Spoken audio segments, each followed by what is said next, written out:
Now, I remember when I was watching The Irishman a few weeks ago, in the first quarter of the film or so, I was actually a little deflated when it came to De Niro's performance. The reason being is that when you think of the great De Niro performances over the years, he transforms himself so incredibly but that he becomes the character. You never at all feel he is playing a character, that he is acting, that he is doing dress up. He is Travis Bickle, with the look, the voice, the mannerisms and all. He is Rupert Pupkin, Jake LaMotta, Max Cady, and all the great characters he has played. Each is so different, it's like a completely different person. And that's precisely what I felt De Niro lost after the turn of the century.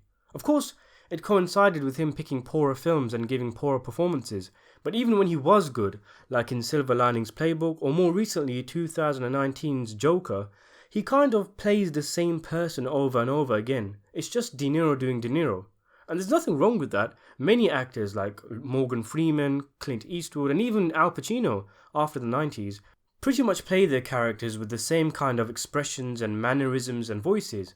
But one of the reasons De Niro was so special is that because in his prime, each character felt like a completely different person. And my hope was that reteaming with Scorsese would produce another character to place in the Hall of Fame. Initially though, my feelings were that this wasn't the case. When we first see De Niro in the first couple of scenes, I kind of thought to myself, oh, he's just doing De Niro again. De Niro stammers and flubs what he's saying quite a lot in real life during interviews, and he does so in the film. This came off as quite a tacky performance, although later it would click with me that the real Frank Sheeran, of course, also had a stammer, and the way De Niro delivers his lines adds to the naturalistic flow of conversations in the film. Anyway, combine my early reservations with the fact that the CGI in the opening stages of the film is when it's at its most hokiest. It didn't look like it was shaping up to be a classic De Niro performance.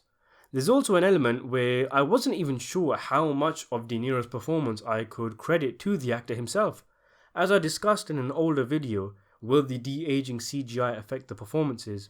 I wasn't really sure if certain expressions I was seeing were being done by De Niro or by one of ILM's de-aging team. There's one part, for example, where Sheeran is on the phone to Jimmy Hoffa for the first time, and when he says hello, you see this vulnerable, anxious look on De Niro's face, like he's nervous about speaking to the Teamsters president.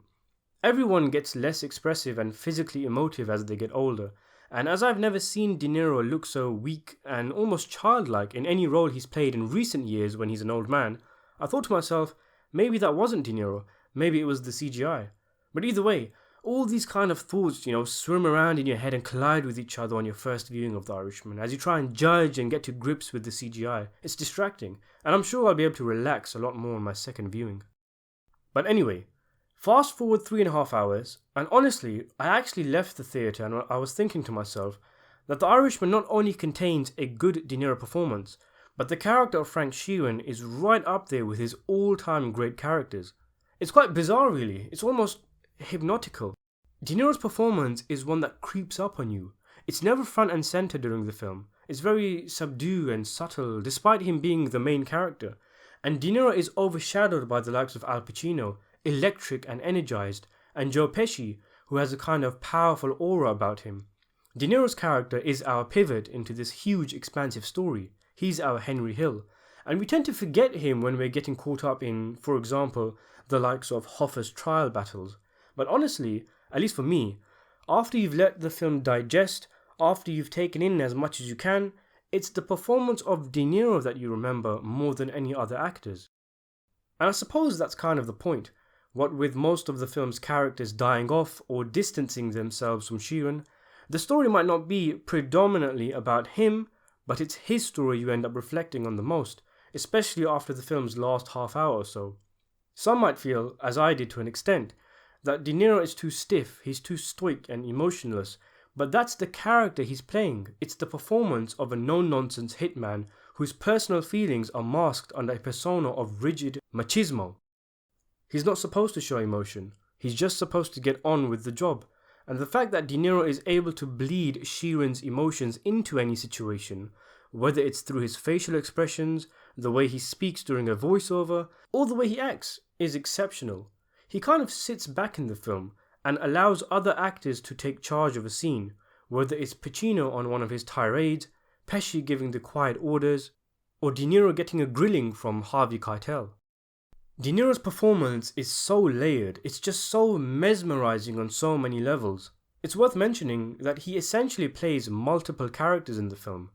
Whereas everyone else in the movie pretty much acts the same throughout all the different decades the movie moves through, with the de-aging CGI doing most of the work, De Niro moves with the times. Aside from a few seconds worth of shots as a 20-something-year-old World War II soldier, De Niro plays Frank Sheeran doing multiple ages, each with their own special requirements. When De Niro was in his 40s and 50s, for example, he has to mimic Sheeran's formidable size and presence. Sheeran is described as someone who automatically has others part in front of him while he's walking down the street. He just has that kind of moxie about him.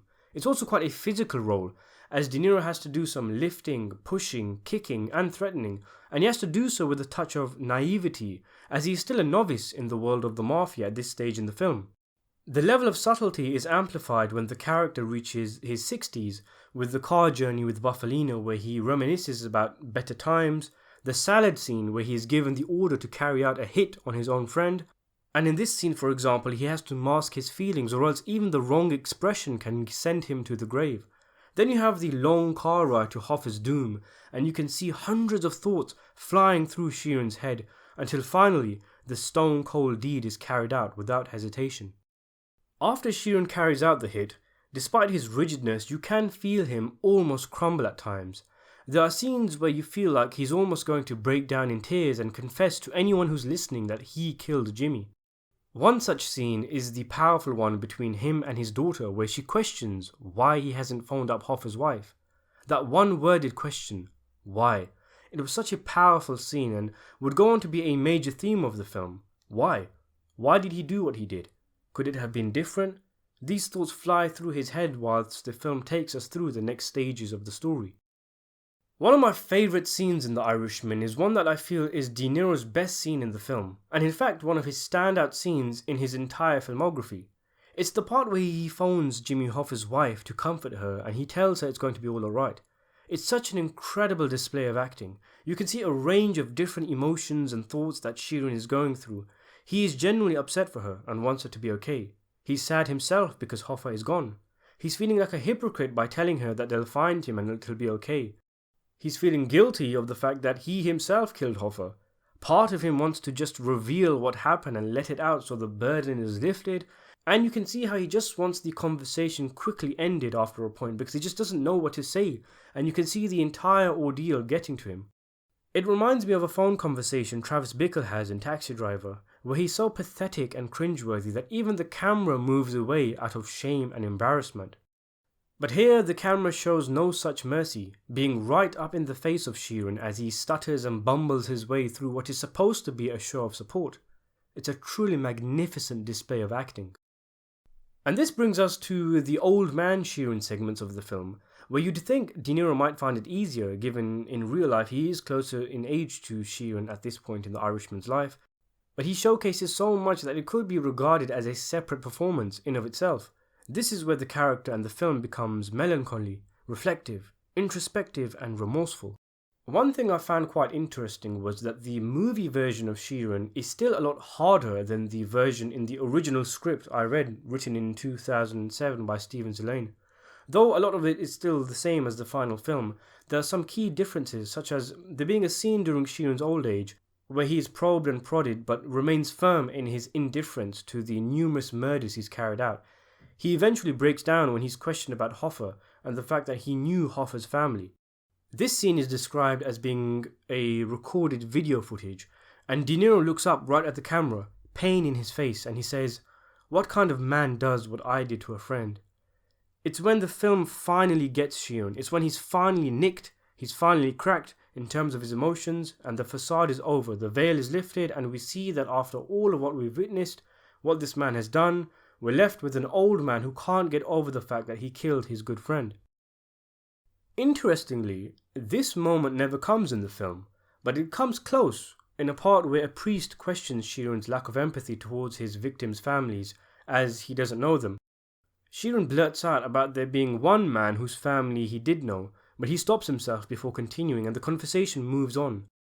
It's interesting that the film chose for Sheeran to retain his dignity, for the lack of a better word, that not even the priest was given all the information, and the fine details were left with Sheeran alone and his facing of God Almighty.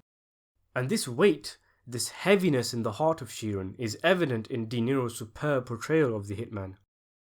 He plays a stern father, a cold killer, a hollow old man, a warm friend, and a man burdened with a heavy weight thinking about what will come after death.